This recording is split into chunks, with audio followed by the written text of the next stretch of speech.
Hello and welcome to another episode of Gone with the Furry Theater here on Playfur Cinema. My name is Jawbreaker. Grab your protection and strap in because today is a Q&A. Okay, that was terrible. Who writes this shit?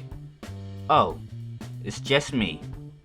Anyway, we are finally at the long-awaited questions and answers video. I have taken the liberty of writing down 11 of your burning questions. But before we get to those, Jawbreaker has something to show you. So as far as 2017 goes, not only have I been to one con this year, but I've been to two. Recently, I just been to the first ever Otakon to ever come to Washington, D.C., and earlier this year I went to AwesomeCon. And as I was walking around AwesomeCon, eventually I came across a lady who made drinking glasses. Not only could you drink from the selected glasses that she made, but you could also customize them with your favorite character. It could have been a favorite character, a logo, as long as it was legal, she didn't care. So I went ahead and decided to go ahead and ask for a commission, and I got to thinking, what is something unique that I can have her commission for me? I went ahead and ordered the large Stein glass and had her draw an NC-17 version of Lola. It took a little bit longer than expected because unfortunately she hurt her arm almost probably immediately after the con was over. But eventually it finally came in the mail. There you have it, Lola Bunny in a bikini, and the print on it is permanent. Now I'm just showing you how the glass looks because you can't see the full design from the picture. So here is the print display. It's a 16-ounce pint, it's dishwasher safe, like I said, it's permanent, and it was created by Magicraft. Magicraft also creates plushes and jewelry as well. This baby is coming to all the barbecues with me. Okay, she's probably never coming out the house, but... Okay, I'm probably never using her around relatives, but... in private, she can let it all hang out. Because remember, in private, no one can judge you. Except, you know what? Fuck it, moving on. Anyway, this video gives me the opportunity to give you guys a quick update as far as the channel goes. Since the school year is starting, I will be pushing my schedules back to Friday to Sunday. And whenever Thanksgiving, Christmas, and spring break comes, I will be more flexible around those times. So, without any more delays, let's go ahead and get with the answers and questions. Why is your name Jawbreaker? Let me tell you, because when a girl gets ready to suck a mean! Just kidding. Unlike someone say Shima, there's nothing overly unique about my name. Actually, when I started out, I didn't know what to name myself. I just knew I needed a name. But if you want to know where I got it from, I just thought of Ed, and Eddie, and named myself Jawbreaker after the candy they love so much. How do you think Lola Bunny should be portrayed in Space Jam 2? Before I answer that question, guys, if you were a fan of Space Jam Lola Bunny, don't let anybody's negativity persuade you differently.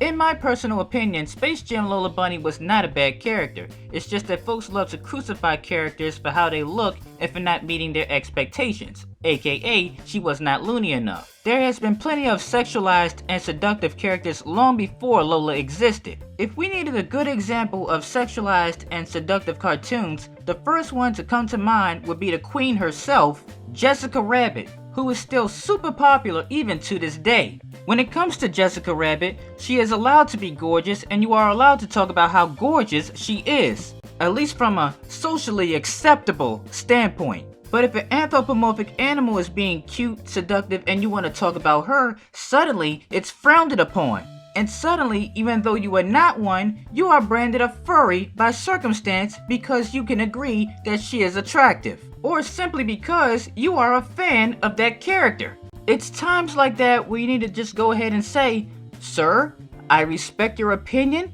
but to hell with what you think. I like this character and I'm going to be a fan of hers regardless." So on to the question on how I think Lola should be portrayed in a Space Jam 2. If she really does need redemption, she needs to come back the way she was. I believe a majority can agree upon that Lola's debut was not spectacular. Even though it can probably also be agreed upon that Lola was one of the best things to come out of Space Jam besides the soundtrack. If this version of Lola was to come back, she needs to be allowed the appropriate screen time to show what she is capable of. And I'm talking about as a comedian. Would she be capable of being funny or anything like her comic version? Minerva Mink was able to pull it off. It should work for Lola as well. Do you have a favorite Sonic game? Despite the knowledge I do have on Sonic, I have not played very many modern versions of Sonic. Most of the Sonic lore I know comes from classic Sonic, where I've beaten 1 to Sonic 3 and Knuckles many times. As far as my favorite Sonic game goes, I was a big fan of the style of Sonic 3 and Knuckles, so I would say those were mainly my favorite Sonic games, mostly Sonic 3. Not to mention, Sonic 3 was the one that introduced me to my favorite Sonic character, Knuckles! Do you have a favorite cat girl? Now that question is pretty broad, but not difficult to answer. That would be none other than Darkstalker's Felicia. Would you do any profiles from furry girls and anime shows?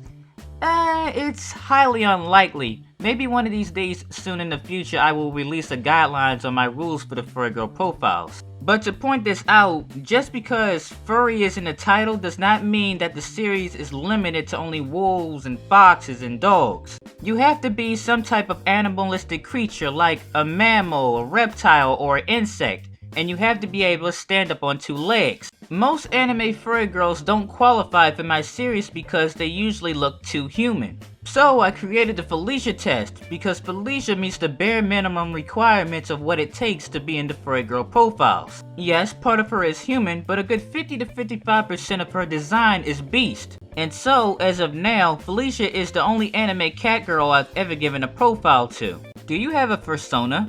Actually, yes I do. And actually just recently I asked the artist I knew could they draw the fursona for me. Ta-da! Here he is, a hyena, nature's asshole. He wears glasses, has a pink tux and bow, and a red shirt. And he's a traditional bottomless anthropomorphic. Personality-wise, I like to think of him as a prankster, wisecracker, and womanizer who thinks it's worth it when he gets his ass beat. So, a birdie just told me that you're newly single. Just to let you know, I've already taken my red pill this morning. I've got my shovel. Why don't you let old Jawbreaker get up in that rabbit hole of yours? It's okay. I believe that punch to the eye still brought us closer together.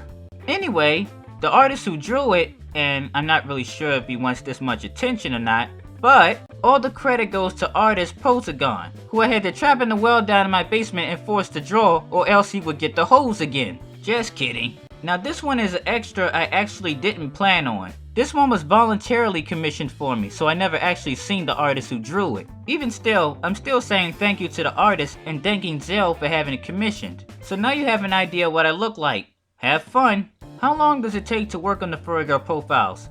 The time it takes to work on the profiles all depends on the character.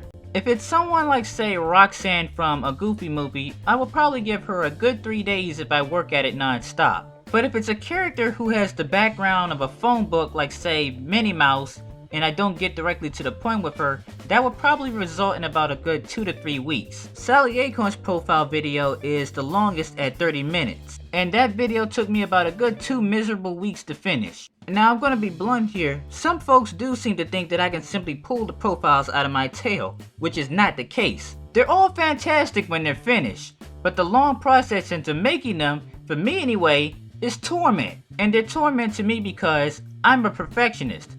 I want everything to be correct and perfect before I send them out, because if I see a mistake, it's gonna beat me up. But going back to Sally Acorn's profile video for a second, there will never be another profile that goes up to 30 minutes ever again. That video by itself is the sole reason why I made Gone with the Fur Theater, so I can separate ranting from the profiles. So expect it to be on a list of profile remakes in the future. I won't be deleting the video, by the way. All the old profile videos will go over to channel extras and the new ones will fill their previous spot. What's your favorite childhood cartoon? Oddly enough, I don't think this question would be a lot harder than it sounds. Now when I was a kid, there weren't too many types of shows that held my attention. Superhero and adventure related cartoons didn't really get my attention until around the 6th grade. One of those few exceptions was Batman. Of course, everybody likes Batman. Most of the things I did watch in the 90s was either on Cartoon Network or on Nickelodeon. I didn't really pay attention to things like Gummy Bears, Tailspin, and the Rescue Rangers. Though I was a fan of Dragon Ball Z. And yes, I was one of those kids who loved Pokemon and Yu-Gi-Oh as well. Though if I had to pick out a 3, it would come down to Lion King, Disney's Robin Hood, because that was one of those films I could watch over and over and never get sick of. And last but not least, Tiny Toon Adventures. If I had to choose, I think Tiny Toons would be on the top of my favorites list. Oh my goodness, I see his favorite childhood cartoons. Suddenly it all makes sense. Will you ever show your face? Actually, I feel my videos get done a lot faster when I'm working off screen instead of on screen. Not to mention, I've already shown my face a long time ago. You just gotta know where to look. Who's your favorite furry girl? I'm answering this one because it seemed like a bit of people asked me this, even though I thought it was established a while back. If this question was more specific, like who was my favorite Sonic girl, I would say Sally Acorn. But if you're asking me as far as cartoon crushes, then it's already been established a while back that my favorite furry babe is Lola. But if you want to see my personal waifu list I put together a little while back on DeviantArt, be sure to check the video description box. In your opinion, what makes you a furry? Honestly guys, I know there are other YouTubers who could answer this question a little better than me. But as I kind of already said earlier, just because you like something with anthropomorphics in it does not automatically make you a furry. With all of the anthropomorphic cartoons and media today, that would be a very ignorant opinion to base a furry off of. The furry fandom is like any other fandom, like say Star Wars. The thing about it is, it has a really long reach based on what it is. A fandom that really loves anthropomorphic animals. That means it has a connection with anything like Five Nights at Freddy's, Undertale, Sonic, Sly Cooper.